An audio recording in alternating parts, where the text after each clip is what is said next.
I woke up at 5 so I could take him to practice, so he could be there at 6. But you here though. Oh, who you telling? It ain't no complaint. You here. Boy, I get to go home. Man, we talked about I get to go home. We rolling too. We could just roll. I got you for 5 minutes, man. But we this talked my about last this.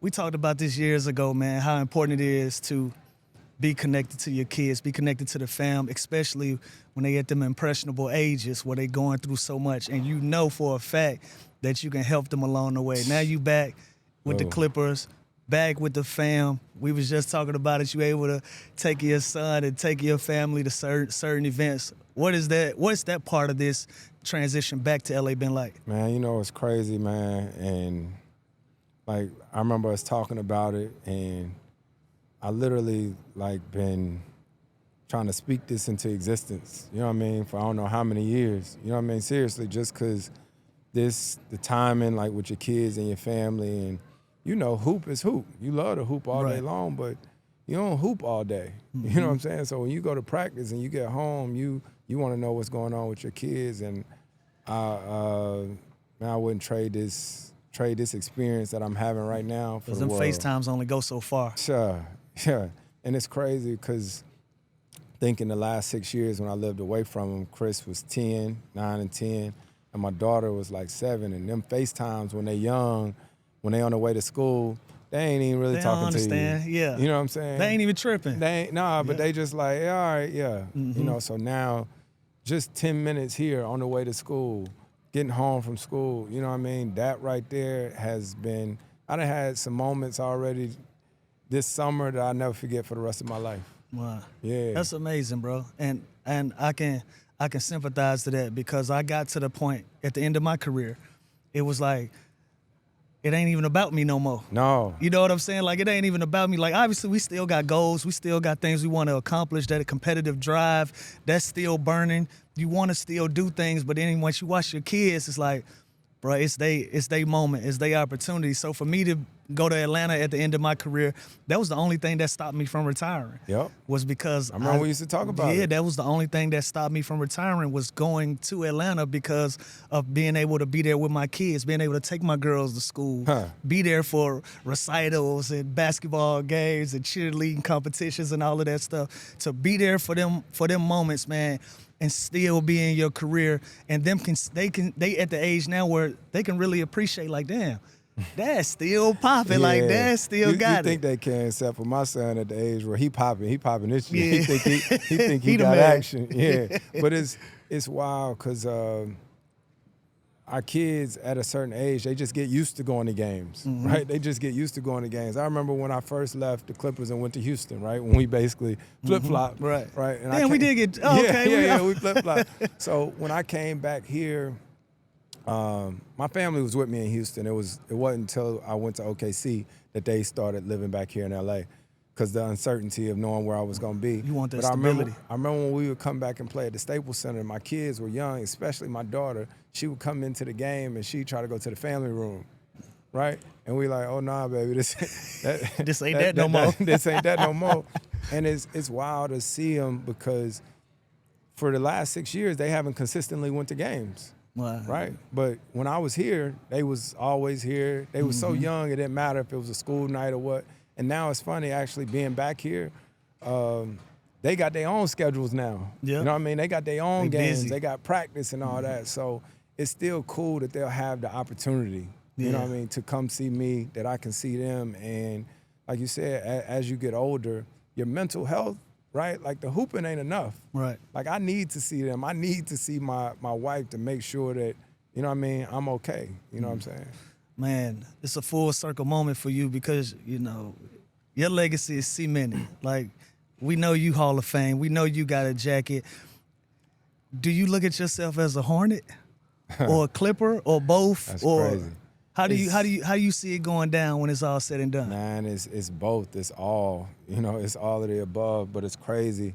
And you know, too, because we same draft class, it's been all these different phases of life. You know what I mean? It's crazy to think 05 when we got drafted, right? Like I grew up in Oklahoma for my first 2 years. Then I was in New Orleans for 4 years. And then like here in LA is where I sort of started to become a man. You know what I mean? Really figure out what it is to be a pro. But it's crazy. All these years that went by, man. There's so much change, Turnover, and man. turnover and transformation. It's crazy because some of the years I actually don't remember fully. You know, especially the last 6. A lot of people don't understand when I say that. When they ask me about certain moments and stuff, and I say, listen, a lot of my career is a blur to me because I'm in it. Yep. I'm not stopping to really smell the flowers and enjoy everything. Like when you in it, you got a lot of days that it feel like work. Oh, straight up. You know what I'm saying? And people don't understand, like, man, you in the NBA. Like, some days that shit feels like work, like real work. So I'm not absorbing it as a, oh, damn, that was a dope experience. So that was cool. Yeah. Like, you take for granted, like, I got training camp in Hawaii every year. Straight up. You take all of them. That's crazy, by the way. You know, y'all started going to Hawaii when I left. Right after y'all. And then they stopped when I came back. Right when you came That's back. some bullshit about I just asked myself, I said, y'all going to Hawaii again? Yeah. They said, nah, we staying here this year. I said, Y'all don't yeah. wanna talk I looked about around, it. I said, Bomber spent that money. He want to see y'all ass in these practice gyms back here. You ain't lying, no. He want to see his money being spent in them practice gyms. You right, and it's crazy what you say about being present, and it's funny, like, you know, the summer when you're in the league is different too, because yeah, you might go on a trip here and there or whatnot, but especially when we came in, we used to do basketball camps. You know what I mean, like week-long basketball camps at home in your NBA city or whatnot. So the past 6 summers, I feel like I really haven't even been present with my family. Yeah. Right during the summer, because you're like, oh, I gotta go train, oh, I gotta go do this, oh, I gotta go do that. So just being able to take the moments in right now has been something. I mean, I ain't never seen. I don't think I ever seen my kids play like an in-season game. That's wild. Like I ain't never seen them play in middle school or high school. That's wild. I can't wait. Man, that's wild. And our kids different ages, man, but that's what did it. That's what did it for me. I saw my daughter play I saw her play 2 AAU games. Yeah. And I was like, I'm done. I was like, I'm done. Because you there, you so proud, and then you like, I ain't gonna be able to see her play again. Man. For like months, because you on your grind, man, and that's what did it. Now, bro, I take my kids to school, pick them up. I'm present. They know I'm present. And I'm present to the point now where if I leave for a week, they're like, go ahead. Oh, they go ahead. But when you coming back? Yeah. When you coming back? And so every decision that I make, any commitments that I take, my kids are involved in that decision making because I done got spoiled to being around my daughters and my sons so much. And what's dope is, you know, I know your mom, you know what I'm saying, just growing up, like with AAU and all that stuff, and you think about how much your folks pour into you. So I think that's what got me is knowing that I'm not here without my parents pouring into me, right? Especially mom's is always there, but my pops, the way he taught me and my brother or whatnot. So just getting 10, 15 minutes here or there with my kids, just vital, give them dog. a little bit of something. Like, I ain't like the way you did that in the game, right? But if it's always that and never the love and, you know, just no them balance. being your kids. Yeah, it's no balance, and then you got to find that balance of trying not to overcompensate. Boy, like, cause I got so much shit to say. Listen. I'm Look, telling I you. have so much to say, but like, bro, find your balance. Me and my find kids, your balance me and my between kids. being a dad and being somebody like, bro, you know I can hoop. We used to be beefing lightweight all the time, and the thing is that when I was away, I didn't always want to be, every time I talked to him, I have to be getting on him about something. You know what I mean? Or same thing with my daughter. And with anybody, with your homies, with your friends, anything like that, the way that you really build up that rapport with anybody is time. For sure. You know what I mean? So to be able to do that, but the dope part too, man, is, you know, when I left and to see y'all, you know what I'm saying, the legacy that y'all carried with the team and to actually get to come back, and it's like real meaningful. You know what I'm saying? To be here with the guys that's here now. I know you played with Y and you played with JH too. You know what I'm saying? I played with JH in Houston. I play with a lot of. I done play with Bogey. I done play with John, Chris. Oh yeah. I done play with I done laced up with a lot of them, man.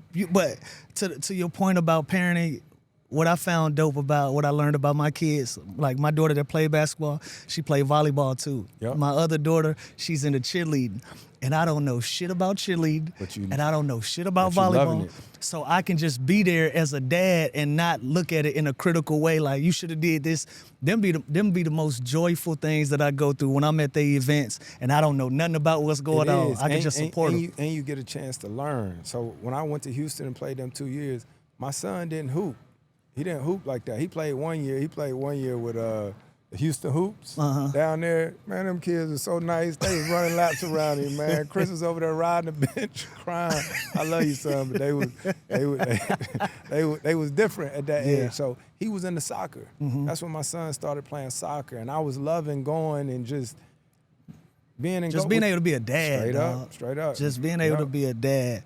Switching gears, man. Y'all are the oldest team in the league. But with that comes wisdom, that come a lot of experience. And I feel like y'all still have a roster here that can make some real noise in the West. As you gear up for your 20th training camp, how you feel about the group and what y'all been able to put? 21st. Man, we over the hump already. Yeah, we over the hump. It's 21. Yeah. It's 21. So, like when you're in the locker room, everybody can say whatever they want to on the outside. It's what you say on the inside, right? So the dopest part about our team is age or whatever, but is that we got so many different ways that we can play, right? And we got guys who done did so many different things in this league, and that's up to us to not really just say it, but to do it, right? We got Brad, who we know is a bucket, you know what I mean? We got JH, Kawhi, Brooke, all these different guys, but we got versatility. We got KD, you know what I mean? Chris Dunn, Bogey, right? Me and Bogey, man, I didn't talk to him for years about just wanting to be teammates because I just like the way he hoop.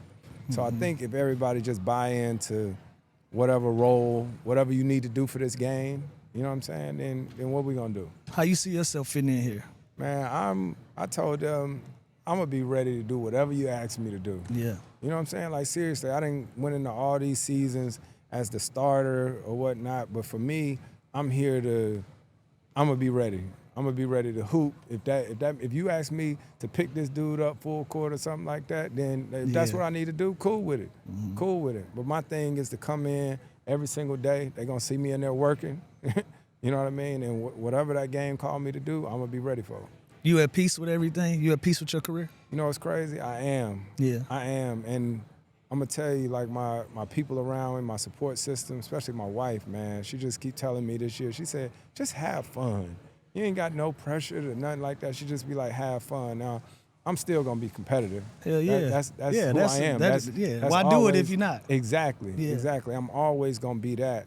But I'm also, right, like understanding all the different details. We're a sum of all our experiences. For sure. Right? So all the teams you done played on, think about the locker rooms you've been in where you be like, man. You know, good locker rooms, you know, bad one. Just, what you tripping on that for? You know what I mean? So I think for me is to prepare, be ready for whatever T. Lou need me for, but also be in that locker room, making sure ain't no foolishness going on.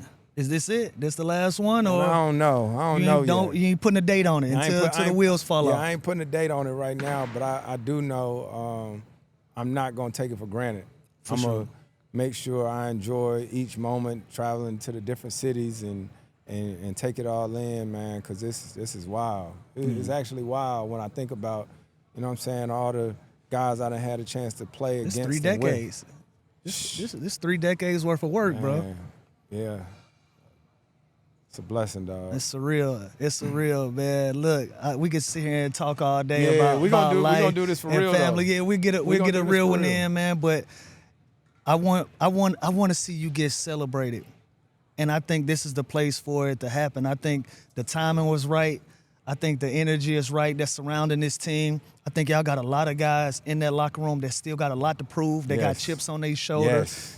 But in the right way. Yeah. You know how sometimes you got an angry locker room, but you don't know how to really put it together. Yeah. I think y'all got the right group of guys with the right mix of things that need to be proven. Like, I'm excited to see what kind of year Brad have. I'm excited to see what you bring to the table. I want to see K be healthy. I want to see JH get to another All-Star game in such a later part in his career. And then now other guys like John Collins, Bogey, Zoo is coming into his own. Zoo is in his Zoo. year 10. Zoo one of my babies, man. Man, listen, man, Zoo, just because I'm a fan of hoop, right? And because you know how, like, when you leave a team or whatnot, you still connected to people through the team, right? So even though I left here, obviously me and Peasy been close for a long time, and just to hear about Zoo and to play against him or whatnot, I've always sort of wanted to play with Zoo as a teammate, you know what I'm saying? And so just getting a chance to see him, because you know with any team you put together, you ain't sure. We had a day where everybody came and hooped, right? And the gym was popping. Chris Dunn was on the other team, was popping it, was all that stuff like that. And I loved it. And I remember after that day of hooping, I just told everybody, I'm more excited now than I was already, because we got a competitive gym. And if we can channel all that the right way, ain't no egos, ain't no nothing like that. Guys, the vets that we got, they done did their thing. They guys got their deals, whatever. Whatever we got to do to win, let's do it. There it is. CP3 is in the lounge with Lou Will. We at Clippers Media Day. Underground Lounge. Like, subscribe, and follow us. Make sure y'all check out the Clippers and what they're able to build this year. Brother, good luck. Man, always, year 21st, brother. year Always, 21. always. Much love. Yes, sir. Wishing you health and success, Yes, my sir. brother. Always. Indeed. There it is. Oh, you should have seen. We